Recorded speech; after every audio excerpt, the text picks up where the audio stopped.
అందరికీ నమస్తే. జై శ్రీరామ్. భారత్ మాతా కీ జై. ఈరోజు ఏదైతే అల్లు అర్జున్ గారి ఇంటిపైన దాడి జరిగిందో చాలా హేయమైన చర్య.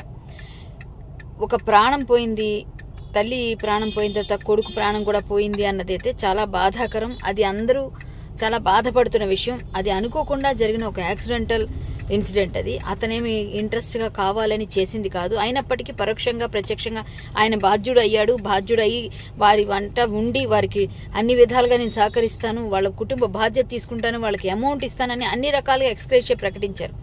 ఇప్పుడు కొడంగల్ జిల్లా యూత్ కాంగ్రెస్ అధ్యక్షుడు ఎవరైతే శ్రీనివాస్ రెడ్డి సంథింగ్ ఆయన ఎవరైతే ఉన్నాడో ఆ శ్రీనివాస్ అనే వ్యక్తి ఇంతమందిని స్టూడెంట్స్ అందరినీ కూడగట్టుకొని వెళ్ళి ఇంటికి వెళ్ళి ఫర్నిచర్ ధ్వంసం చేసి చాలా బేభత్సం చేసి వాళ్ళ భయభ్రాంతులకు గురి చేసే విధంగా చేస్తే పోలీస్ వ్యవస్థ ఏం చేస్తుంది అంటే మనుషులకి రక్షణ కానీ ఇండస్ట్రీ పీపుల్ అంటే అంత ఈజీగా ఉన్నారా, అంత చులకనగా ఉన్నారా?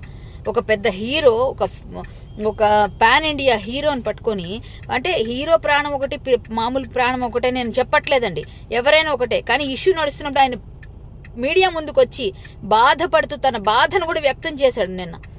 ఇలా చేస్తూ భయభ్రాంతులకు గురి చేస్తే పోలీస్ ప్రొటెక్షన్ ఇవ్వాలి కదా. పోలీసు హోంశాఖ ఎవరి చేతిలో ఉంది అంటే రేవంత్ రెడ్డి గారికి తెలియకుండానే ఇవన్నీ జరుగుతున్నాయా? రేవంత్ రెడ్డి గారికి తెలియకుండానే యూత్ కాంగ్రెస్ అధ్యక్షుడు అదే కొడంగల్ జిల్లాకి, అతని సొంత జిల్లాకి సంబంధించిన వ్యక్తి ఈరోజు దాడి చేస్తున్నారంటే ఎవరు చేయిస్తున్నారు ఈ దాడుల్ని? సీఎం గారు మద్దతు ఉందని అనుకోవాలా?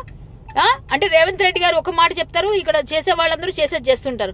పోలీసులు అందరూ కూడా వాళ్ళకి ఎందుకు ప్రొటెక్షన్ ఇవ్వట్లేదు? అల్లు అర్జున్ గారు ఇంటి ముందు ఎందుకు లేరు? మా సినిమా ఇండస్ట్రీ అంతా కూడా ఈరోజు భయభ్రాంతులకు గురి చేస్తే ఇదే ఇండస్ట్రీ ఇప్పుడు వైజాగ్ షిఫ్ట్ అయిపోయినా ఆశ్చర్యపోకండి. అప్పుడు చెక్క భజన అందరూ చేద్దరు, కానీ సినిమాలు లేకపోతే ఏం పర్వాలేదు. ఇవన్నీ కాదండి, పరస్పరం ఎవరికెవరు ఒకరికొకరు సహకారం ఉండాలి.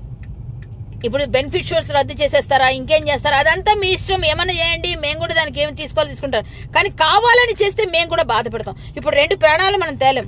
కానీ ఇలాంటి ఇన్సిడెంట్స్ రాజకీయ ఏవైతే పెద్ద పెద్ద మీటింగ్స్ జరిగేటప్పుడు, పెద్ద పెద్ద హోర్డింగ్స్ పెట్టినప్పుడు, కింద పడిపోయి చచ్చిపోయినప్పుడు, లేదా మీద తొక్కిసలాట్లా పడినప్పుడు కూడా ఇలాగే ఉండాలి కదా.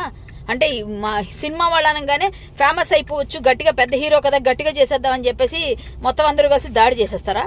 దీన్ని అందరూ చూస్తూ కూర్చుంటారా? చాలా చాలా బాధాకరం అండి. ఎక్కడైతే 2 ప్రాణాలు పోయాయో అది చాలా చాలా ఖండిస్తున్నాను, చాలా బాధపడుతున్నాను. వాళ్ళ ఆత్మకు శాంతి చేకూరాలని కోరుతున్నాను. అదేవిధంగా అట్ ద సేమ్ టైం ఇలాంటి దాడులు చేస్తే ఇండస్ట్రీని ఇంత భయభ్రాంతులకు గురి చేసి ఒక హీరోకి ఇట్లా చేస్తూ ఆయన్ని దాడి చేసి ఏదో విధంగా ఇబ్బంది పెట్టాలని, గేలి చేయాలని ఒక సీఎం కాన్స్టిట్యున్సీ నుంచి వచ్చిన ఒక వ్యక్తి తన ప్రలోభం కోసం, తన ప్రయోజనం కోసం ఇట్లా చేస్తే మాత్రం ఎవరు కూడా చూస్తూ ఊరుకోరండి.